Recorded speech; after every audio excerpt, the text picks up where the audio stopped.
Well, I'm back for another video of why am I gonna review Cobra Kai.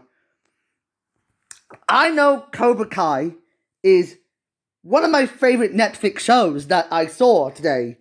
I know for this year that Cobra Kai's fifth season is more critically praised by critics for having a much more interesting take on staying true to the text of what everyone saw in the five seasons. As I know Cobra Kai's sixth season is going to happen, let me tell you the truth why Cobra Kai succeeds in what both Stranger Things and Riverdale fail. As I know that Cobra Kai has always been a better show than Stranger Things, in my opinion.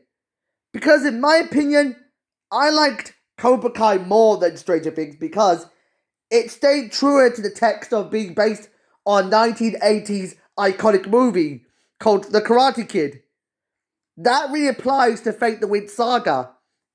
Although Fate the Wind Saga and Cobra Kai were identically the same thing because it's all about teenagers being recruited attitude and they evolved in combining the efforts of magic and martial arts together. It's very simple that Fate the Wind Saga is basically Nickelodeon's answer to probably Cobra Kai. But Cobra Kai is basically a spiritual successor to a pretty good live action animated TV show that I saw. I know there's another funny thing about the live action TV show that most people remembered. You see, most people remember Kung Fu as a spiritual predecessor to where it began. I'm stating that Kung Fu began in 1972 because it's been 50 years since it debuted and it's a spiritual predecessor to Cobra Kai. Since then, I learned that Cobra Kai is quite of an interestingly good show to watch, as it really stays true to the text. The creators, Josh Heald and John Hurwitz, stated that Kung Fu inspired Cobra Kai because they learned it's all about teenagers with attitude being recruited to fulfill the prophecy of Kung Fu fighting in a classroom. Well, it is kind of interesting that all the characters don't have evil sides to think of, since it's a bit easier for me to explain why it's so slow burning, despite having no counterparts. Well, I noticed that Cobra Kai was on a verge of breaking Stranger Things' Netflix record, along with Bridgerton's record. Bridgerton, in my opinion, it's quite bizarrely divisive because I find Bridgerton look like a Fate ripoff. But I realize Cobra Kai is basically a much more successful attempt at creating the best moments of what I saw in the live action series. As I noticed, there's something very interesting about where I could review it. It took me like an interesting reason why Riverdale celebrated its 100th episode, which sounds like a milestone celebration.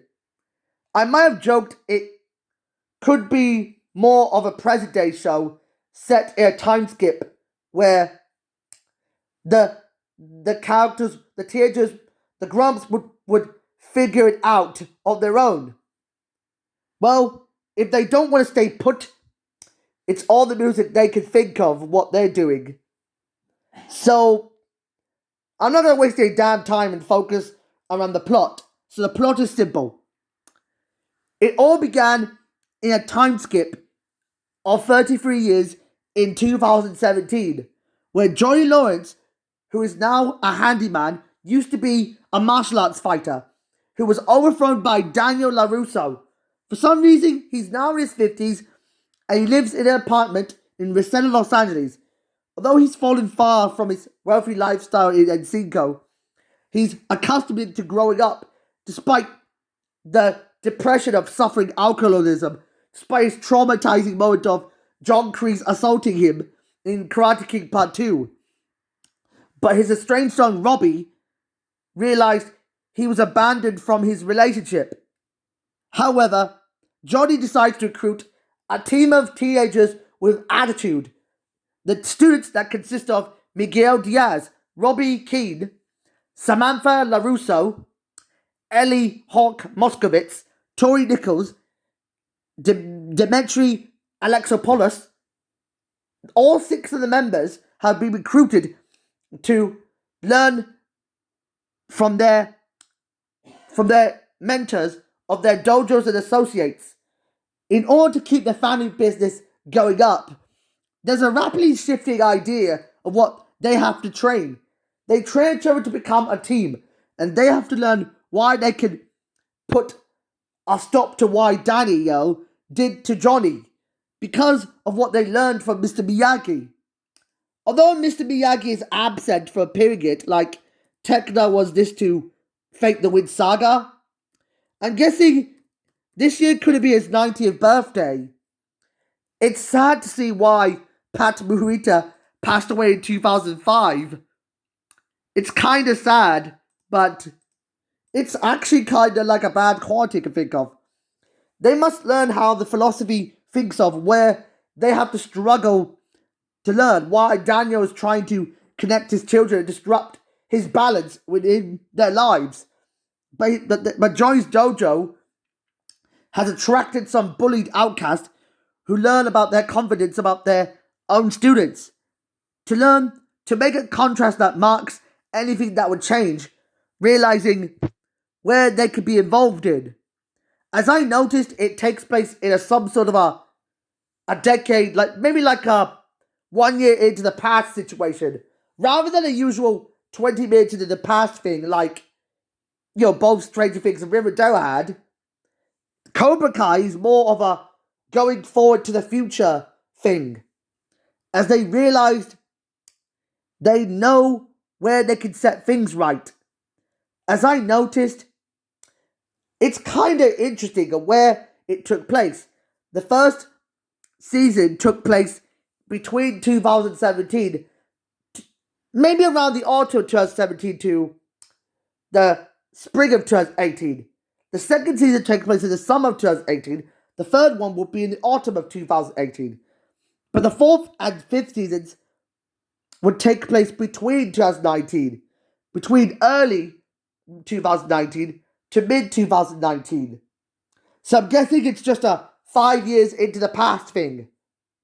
Well, I certainly give Cobra Kai like a 9 out of 10, because it stays truer to the text of what makes Netflix really special. Yeah.